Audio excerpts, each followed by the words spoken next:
Nuestro problema es que queremos destacar los negocios que nos interesan, son los negocios del mundo y el conocimiento de la voluntad divina en el discernimiento de nuestra necesidad real, pues lo vamos aparcando siempre, ¿no? Y bueno, el tema va en este sentido.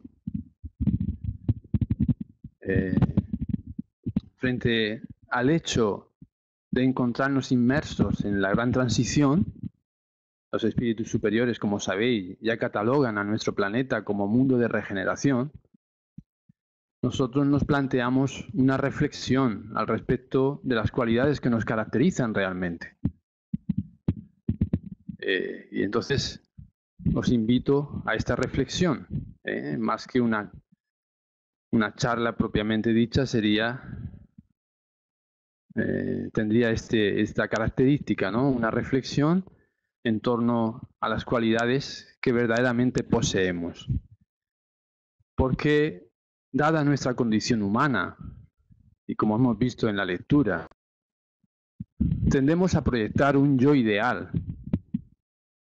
Y esto nos distancia de la realidad que somos y por tanto de nuestra verdadera conquista.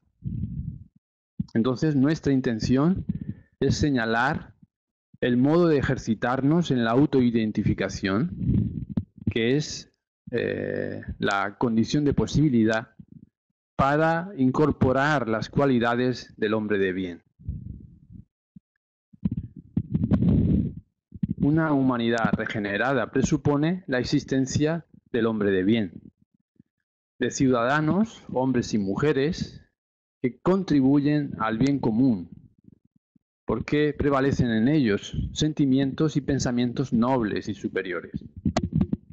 Sin embargo, practicar el bien se convierte hoy en día en todo un desafío, ya que nuestras sociedades se caracterizan por disposiciones completamente individualistas, hedonistas, consumistas.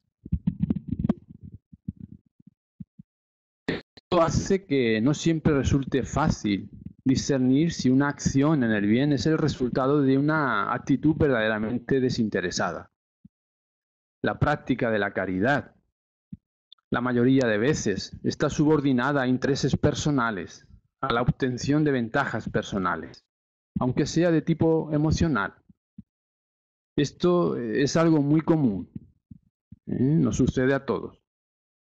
Tenemos el ejemplo, o traemos algún ejemplo respecto pues, de aquellas personas que ejercen la caridad como forma de llenar su vacío existencial o sus ansias de reconocimiento, cubriendo de esta forma su falta de recibir amor, la necesidad de recibir amor. También están las grandes organizaciones que bajo el pretexto de apaciguar el hambre, el dolor, la miseria en el mundo, se lucran aprovechándose de la sensibilidad y de la solidaridad social. Y dejamos al margen las mafias que explotan la mendicidad. No nos metemos ahí. Hoy incluso se valen de los animales para hacer esta explotación porque producen más lástima que pedir con niños, por ejemplo. Y entonces están utilizando los mendigos animales para ejercer esta práctica. Bueno, lo que queremos mostrar es que la cuestión no es nada simple. Nuestro comportamiento es complejo, es de naturaleza compleja. Pero, en verdad, para hacer el bien solamente necesitamos querer hacerlo, ¿verdad? A pesar de eso, encontramos grandes dificultades para que se establezca de manera definitiva en nuestras sociedades. Sigue predominando sentimientos negativos como la agresividad, la violencia, la indiferencia, la envidia, los celos, la vanidad, la ambición y un largo etcétera, ¿verdad? Y de esta forma se genera un círculo vicioso en el que todos reaccionamos a esas dinámicas. Y más adelante vamos a ver por qué se da esto. Para aquellos que consideran que esto no va con ellos, que no les resulta difícil hacer el bien. Les preguntaríamos que examinaran el propósito de hacer lo que hacen. Que pensarais por un momento sobre aquello de lo que huís, o bien que se valore aquello que evitamos hacer o que no nos gusta hacer y que cae dentro del concepto del deber, o que simplemente hacemos por obligación o porque es lo que se espera de nosotros. En fin, que miremos cuáles son nuestros sentimientos con relación a las situaciones cotidianas que se nos presentan en la vida. De manera general, podemos ver, y es algunos planteamientos que me he hecho para contrastar esto, es que miremos cuál es el sentimiento que experimentamos, por ejemplo, con temas como la violencia de género, los abusos sexuales, los parricidios, los infanticidios, la trata de personas, la explotación sexual, el comercio de órganos, el secuestro, la corrupción política y un largo etcétera de acontecimientos que se dan en nuestro mundo. Y las cosas más pequeñas de nuestra vida no son menores. Yo, por ejemplo, acabo de pasar una situación ahí de ansiedad por el hecho que os he contado, ¿no? Porque no me respondía el ordenador, ¿no? A mí, a lo que espero, a lo que pretendía y se trunca, ¿no? Y entonces nos tensamos, ¿verdad? Nos podemos irritar. De hecho, yo me irrito con el tráfico también, conduciendo, ¿no? O con el coordinador de mi trabajo. Y si enfadarme lo considero indigno o un fracaso moral y lo niego, no quiero ver ese sentimiento, entonces van a haber consecuencias negativas. Lo verdaderamente útil será utilizar la ira, el enfado positivamente. Y esto no es malo, sino es el punto de partida. Por ejemplo, podríamos hacer en esa situación de enfado, pues una defensa activa de reparto de las tareas, por ejemplo, en el caso de mi trabajo, ¿no? Que hay un sentimiento de un mal reparto, entonces hacer una defensa activa en este sentido, ¿no? Para que el reparto sea más eficaz. O podemos utilizar esa energía de la ira para encontrar un trabajo mejor, para formar un comité, crear un sindicato, en fin. Incluso puede inspirarnos para poner claridad en nuestro esfuerzo y hacer mejor el trabajo que hacemos. O, en lugar de enfadarnos, podemos aceptar la situación y renunciar a todos los sentimientos negativos a través de la aceptación, ¿no? Son estrategias que podríamos utilizar y que deberíamos utilizar activando, como dicen los neurocientíficos, una mentalidad de crecimiento. Entonces, plantearnos este tipo de cuestiones nos puede ayudar a identificar nuestras reales necesidades. ¿Cómo te sentiste la última vez que un familiar, un amigo o un compañero de trabajo te humilló o te denigró? ¿Has reaccionado frente a aquellos que te han perjudicado en algún aspecto personal? ¿Qué es lo que piensas y sientes al respecto de aquel suceso, de aquella situación que te afectó emocionalmente o psicológicamente? Lo que queremos mostrar es que nuestra propia naturaleza emocional y las creencias que hemos ido sedimentando en nuestro proceso experiencial y educativo, sin contar con los atavismos que arrastramos de las existencias anteriores, nos causan sufrimientos y resistencias a la hora de desarrollar nuestras potencias de progreso y sublimación. Nos impiden crecer positivamente. En el ser humano La experiencia es una emoción generalmente que involucra un conjunto de conocimientos, de actitudes y creencias sobre el mundo que utilizamos para valorar el propio mundo, las circunstancias de nuestra vida.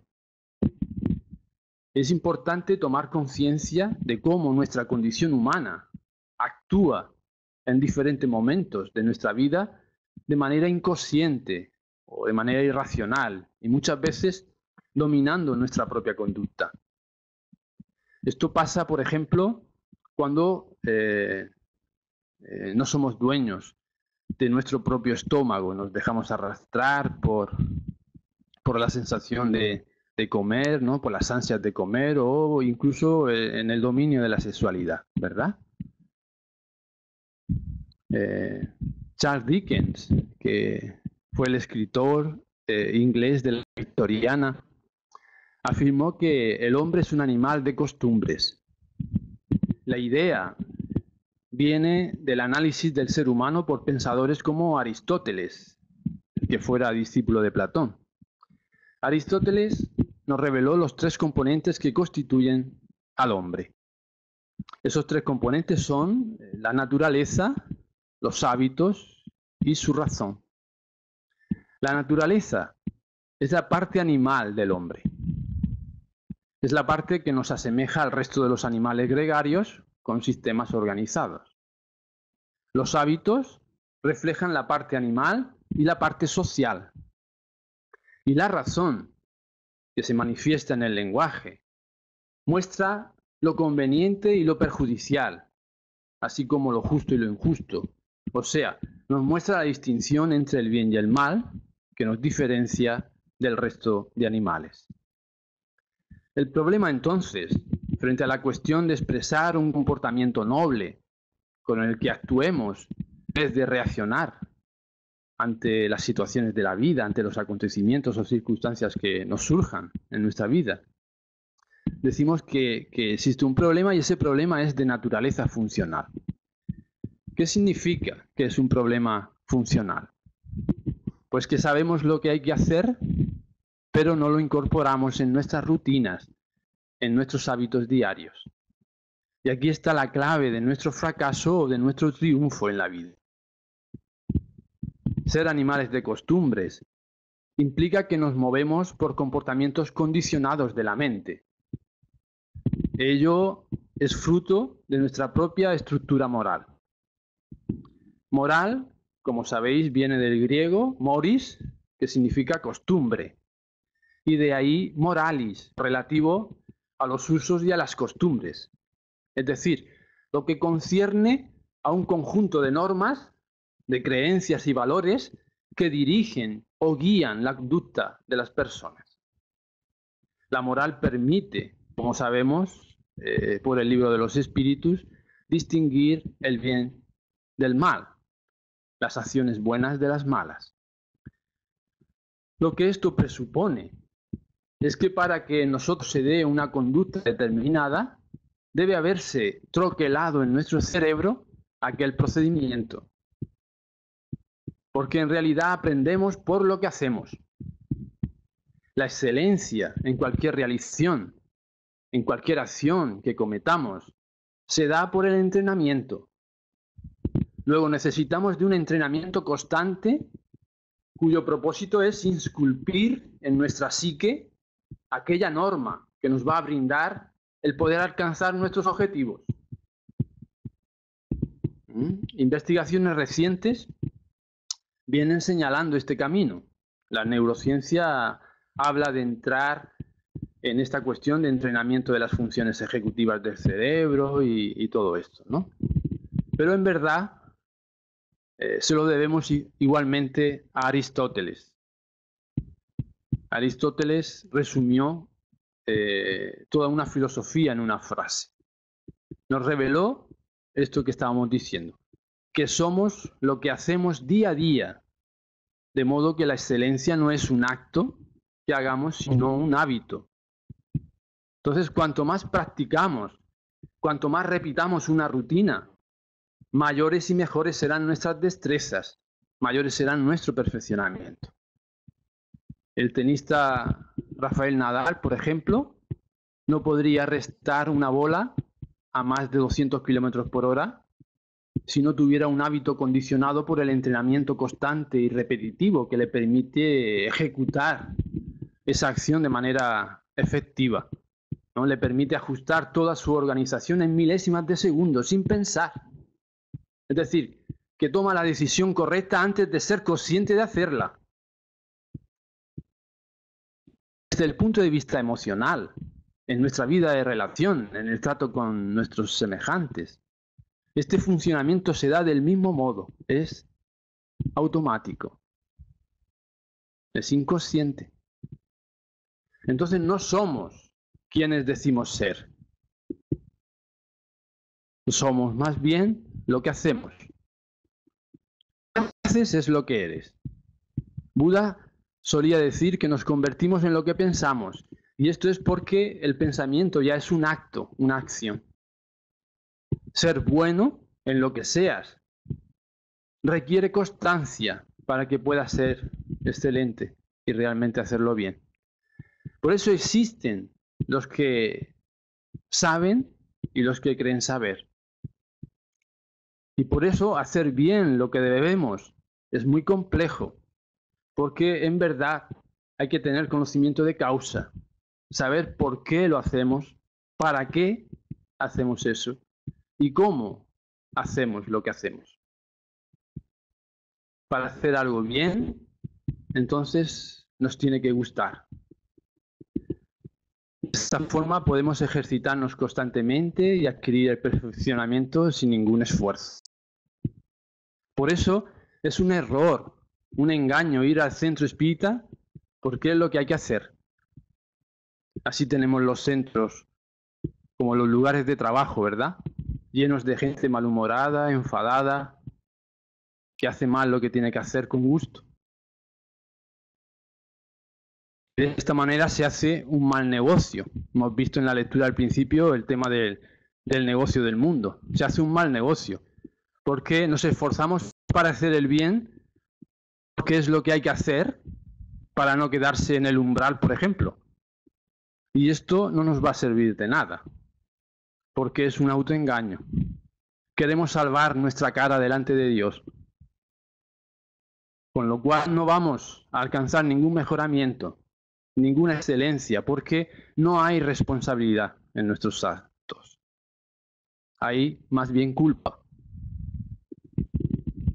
Si para nosotros es un sacrificio ir al centro espírita, no vamos a lograr perfeccionar determinadas cualidades, porque estar a disgusto no genera un rasgo de vibración negativa, nos produce esa vibración que es más negativa, más baja, y que impide abrirnos entonces a un nivel de energía creativa y edificante. Y por tanto, no vamos a hacer bien lo que hay que hacer. No vamos a hacerlo como conviene hacer, parafraseando aquella distinción que nos señala Emmanuel entre saber hacer y saber hacer como conviene hacer. Y esto es un funcionamiento habitual en el ser humano, en todos nosotros. Es habitual por nuestra propia naturaleza. Solamente cuando percibimos que hacer el bien nos genera bienestar, que nos estimula las áreas cerebrales del placer, vamos a seguir haciéndolo. Esto se denomina a nivel orgánico homeostasis. Así que hacemos el bien en realidad por egoísmo, sin entrar en las creencias que cada cual puede tener al respecto de las ganancias espirituales. Esto es otra cuestión. Pero, ¿cómo podemos entonces crecer en lo que nos falta, en las cualidades que aún no tenemos? Pues lo podemos hacer con la voluntad. En principio, nos constituye una serie de hábitos que hemos troquelado, como hemos dicho, en nuestra propia estructura moral, a lo largo de nuestras reencarnaciones. Y lo que necesitamos ahora es cambiar los hábitos para poder adquirir nuevos hábitos, para establecer procedimientos distintos a los que hasta ahora hacemos se dan en nuestra vida, en nuestro comportamiento diario, de manera automática, hemos dicho, de forma inconsciente, ¿no? La idea es de aquello de tener que pararnos y revisar cómo hemos actuado, qué venimos haciendo cuando algo no funciona, no sale bien. Y de preguntarnos cuáles son los motivos, pararse, mirar atrás, empezar a ver qué ha pasado, ¿no? Ver cuáles son los sentimientos que nos nacen, que nos han impulsado a actuar así, etcétera. Si indagamos con respecto a las soluciones de los problemas que caracterizan a nuestras sociedades complejas, todos los que hemos mencionado al principio, la respuesta sigue siendo la misma de hace más de 2000 años. La caridad de los unos para con los otros. Caridad que exprese en nuestro día a día el respeto y el entendimiento fraternal con los demás, que supere nuestro interés personal, en verdad. En realidad debería ser con todo, porque muchas veces abusamos o malgastamos los recursos naturales y nuestras propias energías. Abusamos del agua, de la luz, no respetamos el medio ambiente, nos quejamos de la comida, del funcionamiento de las instituciones, en fin. Vemos que resulta muy difícil ajustar nuestro comportamiento diario a un sentimiento noble, como es el de ser caritativos o compasivos. Estamos siempre enganchados con alguna situación que nos produce irritación, algún desequilibrio, ya sea emocional o mental. Y es debido al predominio de nuestro interés personal, como decimos, a nuestro personalismo. Queremos destacar, hemos visto, ¿no? O queremos siempre la lucha del ego, ¿no? Entonces, la dificultad radica en la fuerza del hábito. No hay que subestimarlo. Porque hay que saber que la espiritualidad, nuestra elevación espiritual, no se consigue por hacer abluciones, ni por aislarnos para el estudio y la meditación, ni por ir al centro obligados, como hemos dicho. La espiritualidad se adquiere en el trato diario con todo y con todos. Se consigue en nuestra vida de relación. Y la vida nos ofrece todas las oportunidades para que logremos la excelencia en nuestras propias necesidades, para que realicemos el entrenamiento que se requiere para troquelar aquellas cualidades nobles, morales y espirituales que aún no se han incorporado en nuestro patrimonio espiritual, en la individualidad moral que somos. Lo bueno es que no tenemos que preocuparnos con pagar ningún gimnasio para ejercitarnos, ¿verdad? Para entrenarnos en la adquisición de esos valores eternos del alma, de lo justo y de lo bueno. Porque es la propia vida, el día a día en el trato con nuestro semejante, el que nos ofrece el material indispensable. Y si somos capaces de superar nuestro personalismo, tener una conciencia de unidad, seremos capaces de hacer abnegación de nosotros mismos. Si no, será muy difícil. Que nuestra atención tiene que ir direccionada a movilizar nuestra voluntad, nuestra energía en este trato diario. La voluntad es la que direcciona nuestros pensamientos y sentimientos hacia la búsqueda de nuestro bien. Pero nuestras creencias paralizan la voluntad. Las creencias se pueden clasificar de muchas formas, hay muchas categorías. Las creencias son sobre las causas, sobre el significado, sobre la identidad. Tenemos creencias de todo. Estas creencias se sitúan en un nivel muy inconsciente y en muchos casos nos impiden realizar cambios significativos. Por tanto, necesitamos entender de qué modo nos planteamos nuestra vida, cuáles son nuestras creencias y tomar conciencia de las situaciones que se nos presentan para atenderlas adecuadamente. espiritismo nos enseña que cada situación de la vida es una oportunidad para autoidentificar nuestras necesidades. Así, cuando nos encontramos con personas agresivas, por ejemplo, podemos pensar que es una oportunidad de poner en práctica la caridad en forma de gentileza, por ejemplo. Esto es una rutina que hay que incorporar para adquirir el hábito. Por otra parte, comprendemos con el espiritismo que esa realidad es una proyección de nuestros propios conflictos, que todo lo que existe fuera en el mundo es una representación de nuestra propia conciencia.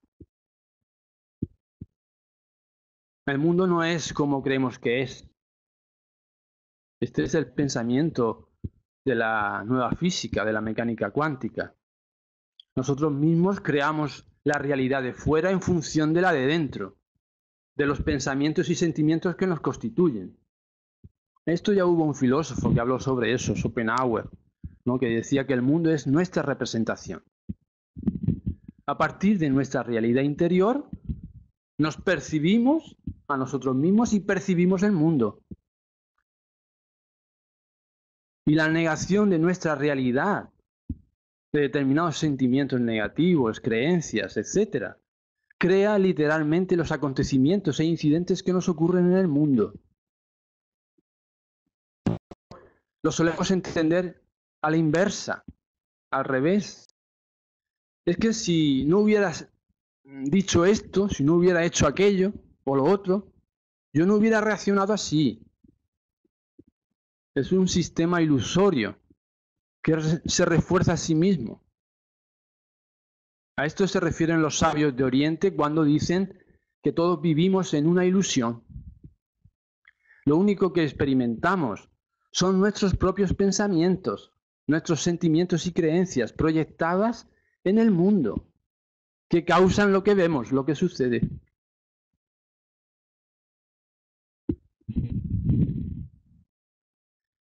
El espiritismo nos ayuda a tomar conciencia, a posicionarnos en un nivel más alto de comprensión de la realidad, que es este mismo que estamos indicando, ayudados del conocimiento actual de la ciencia, de distintas disciplinas. Por eso nos invita a que practiquemos la caridad y la fraternidad para con todo y con todos. Así que cuando encontremos situaciones de incompetencia en el mundo, podemos ejercer la caridad en forma de paciencia. Podemos utilizar la fe viva, aquella que mueve montañas, frente a las desilusiones de la vida con amigos, con familiares, en el trabajo, con los vecinos. O también que ejerzamos la esperanza frente a las pruebas, ya que el espiritismo nos orienta que ellas son la condición de posibilidad de nuestro propio adelantamiento espiritual. Encontramos las oportunidades de entrenamiento que necesitamos para nuestro bien, para alcanzar estados superiores de conciencia, practicar la caridad para quienes nos gobiernan hoy, por ejemplo, para con los maliciosos, los corruptos, es una necesidad imperiosa. Es una necesidad a fin de poder contribuir a sosegar el clima de miedo y de desconcierto que acampa por doquier, y poder conducir así los sentimientos a niveles más elevados para la construcción de un mundo de paz. Porque tan solo con la caridad, que en palabras del doctor Becerra es luz divina saliendo de nuestras manos, de nuestros corazones, conseguiremos mejorarnos, mejorar lo que somos y lo que tenemos, para así ser lo que nos cabe ser e impulsar así un mundo mejor, que pueda proyectar nuestra luz. No es fácil, pero está en nuestras posibilidades. Se trata de una tarea ardua que exige perseverancia, autosuperación, ¿verdad? Y aún estamos en esa conquista. Estamos en esa conquista después de más de 2000 años de oportunidad de edificación por el amor, desde que Jesús vino a enseñárnoslo. Y es debido a que nuestro objetivo ha sido hasta ahora eliminar nuestros defectos, extirpar nuestras imperfecciones. El ego se empeña en eliminar lo malo, lo que no nos gusta. Pero lo malo no existe, no es sustancial, es más bien ausencia de bien, fruto de la ignorancia que nos caracteriza aún.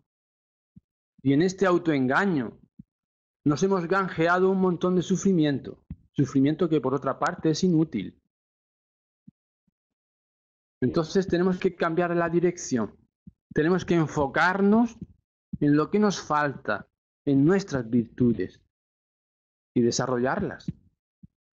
Aprender, vamos a aprender, solo que lo vamos a hacer con dolor o sin dolor, ¿verdad? ¿Cómo preferimos aprender? Yo por lo menos prefiero sin dolor, claramente, ya estoy, ¿no? Y ahí tenemos otro estigma de la tradición judeocristiana que nos viene torturando. La gente cree que solo se evoluciona con sufrimiento. Solo quien sufre evoluciona. Pero esto es un juicio equivocado. Forma parte del autoengaño. En verdad tiene una base histórica, ¿verdad? Todos los héroes, los ídolos que hemos creado a lo largo de la historia, la propia representación de Jesús, ¿no? Pero no deja de ser una percepción errada, una interpretación fruto de nuestras emociones, de nuestro aprendizaje condicionado. Y hay que evolucionar, cambiar nuestra percepción de las cosas. Ya nadie va a tener necesidad de morir en la cruz para mostrar que el mundo está equivocado. Tenemos que cambiar nuestras culpas por la responsabilidad. Esta es la clave y de esta forma vamos a evolucionar, vamos a aprender más rápido. Nosotros, los espiritistas, en verdad somos privilegiados. Lo somos por tener el espiritismo, que nos orienta de manera clara sobre la enseñanza de Jesús, sobre el Evangelio, que es una ventana abierta a la verdad, a lo que verdaderamente es, un camino, horadado además por el propio Maestro, ejemplificando, para completarnos, para que nosotros llenáramos nuestros vacíos y desarrolláramos nuestras potencias de progreso y sublimación. Este camino lo tenemos trazado en el ítem sobre el hombre de bien, descrito en el libro de los Espíritus y posteriormente desarrollado en el Evangelio según el Espiritismo. A la misma vez se convierte en el mayor tratado de salud integral. Este ítem es un tratado de salud. Y nos traza una estrategia para su cumplimiento, para su aplicación en nuestro día a día, con el fin de encontrar equilibrio en nuestro propio ser y direccionarnos rumbo a nuestra felicidad. En la aplicación de tan solo 5 palabras tenemos nuestro mayor bien. La edificación de los valores eternos del alma. 5 palabras. Nos dice, vamos a recordarlo, ¿verdad? Que el verdadero hombre de bien es aquel que practica la ley de justicia, amor y caridad en su mayor pureza. Practica la ley de justicia, amor y caridad en su mayor pureza. Pero, como os digo, nos traza el propio itinerario. Para alcanzar nuestro bien, hay que interrogar nuestra conciencia. Es decir, el hombre de bien interroga su conciencia, que es donde está inscrita la ley de Dios. Y si pregunta si no ha infringido esa ley, si no hizo mal, y si hizo todo el bien que pudo.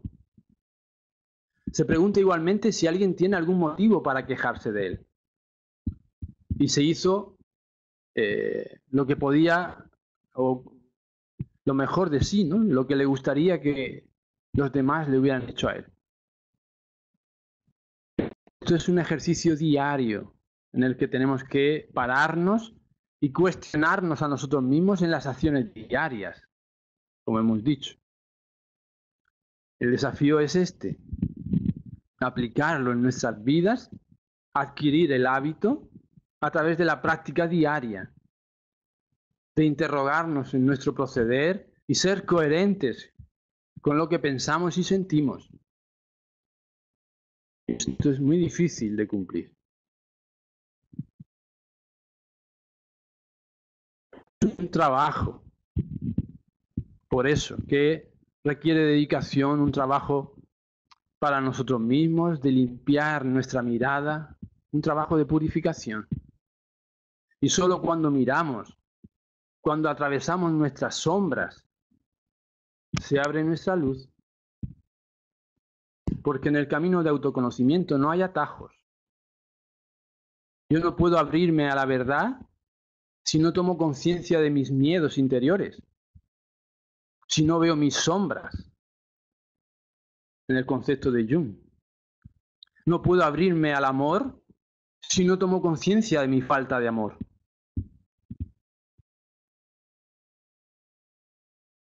Pero el yugo es fácil y suave la carga, nos dijo el maestro. ¿Por qué? Porque se circunscribe a practicar la ley de Dios. Y el espiritismo nos ayuda a hacerlo y a comprender, ¿no?, esta realidad, mostrándonos la vida espiritual de manera anticipada, ¿no? Nos la muestra de manera clara y patente en las relaciones de ultratumba, ¿verdad? En nuestras reuniones mediúnicas. Y nos muestra todos los recursos que tenemos a la mano para alcanzar el éxito. Somos co-creadores con Cristo. El problema es que no hacemos el esfuerzo de mirarnos, de sondear nuestros propios demonios, podemos decir, desde el punto de vista de que estamos señalando, ¿no?, de ver nuestras sombras, de ver nuestros miedos. Pero limitándonos al tema, a la adquisición de las cualidades del hombre de bien, que es una garantía de una humanidad regenerada, tenemos que centrarnos en el cambio de nuestros estados mentales que permiten realizar un aprendizaje eficaz, eficiente. Hay que saber que no podemos cambiar los acontecimientos, las circunstancias de nuestra vida son las que son, pero sí la forma de relacionarnos con ellas, nuestra percepción de las cosas. Esto sí lo podemos cambiar. Y esto nos conecta con nuestra naturaleza, el primero de aquellos tres componentes de Aristóteles, ¿recordáis? Lo que ha permitido que sobrevivamos es el hecho de ser seres emocionales, de aprender de la costumbre. De ahí nuestra dificultad para establecer cambios, porque es un mecanismo automático. Es una decisión interpretativa del inconsciente. Entonces, para hacer esto consciente y poder cambiar nuestras emociones, necesitamos una decisión de la voluntad, una decisión voluntaria y personal. Querer cambiar, aplicar la voluntad, como hemos dicho.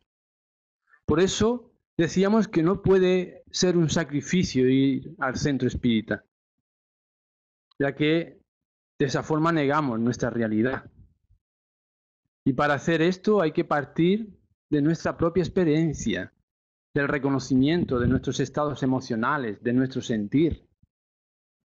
Se trata, como hemos dicho, de limpiar la mirada que tenemos de nosotros sobre la realidad para poder empezar a descubrir y a vivir positivamente lo que realmente somos. Para simplificar el procedimiento tenemos la enseñanza espírita. Somos seres complejos en un proceso evolutivo en el que nuestra personalidad, nuestro ego, trabaja por la adquisición de los valores que permanecen adormecidos en nuestro interior, los cuales pertenecen a nuestro yo superior, al Cristo interno, según algunos estudiosos. Este se expresa a través de la mente, conjugando la emoción y los sentimientos por medio de la razón. La razón hace de síntesis frente a la tesis de sublimar las emociones a sentimientos. Y este es el trabajo implícito en el Evangelio. Cuando decimos que el hombre de bien se caracteriza por la fe verdadera, por ejemplo, estamos realizando aquella síntesis.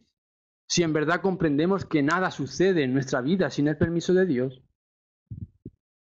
esto nos permitirá someternos a su voluntad en todas las cosas, porque entendemos que aquello que estamos viviendo expresa la justicia divina y su bondad infinita.